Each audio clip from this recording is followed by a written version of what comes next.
একটি পরীক্ষায় 38% ছাত্র ইংরেজিতে এবং 54% ছাত্র অঙ্কে ফেল করে।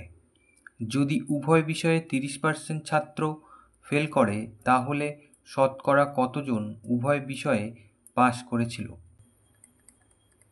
তাহলে এখানে উভয় বিষয়ে ফেল করেছিল 30% আর ইংরেজিতে ফেল করেছিল 38%। তাহলে শুধুমাত্র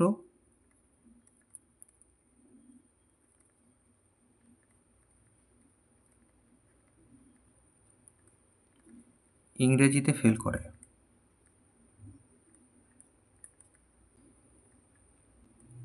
আটত্রিশ থেকে বিয়োগ করব 30,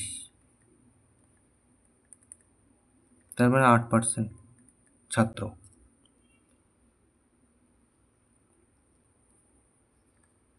পরে লিখব শুধুমাত্র অঙ্কে ফেল করে কত টোটাল ছিল, অঙ্কে ছিল 54%, তার থেকে বিয়োগ করব 30% উভয়, তাহলে 24%। তাহলে এবার লিখব ইংরাজি অথবা অঙ্ক অথবা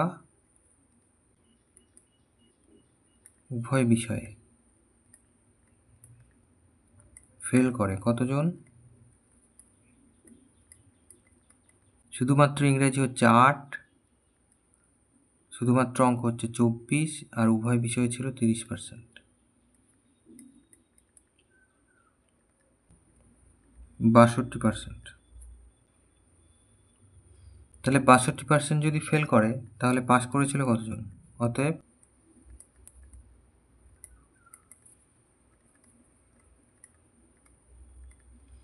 উভয় বিষয়ে পাস করেছিল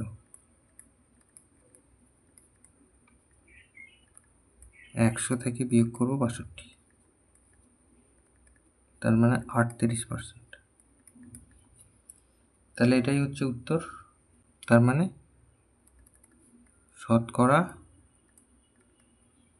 38 জন উভয় বিষয়ে পাস করেছিল।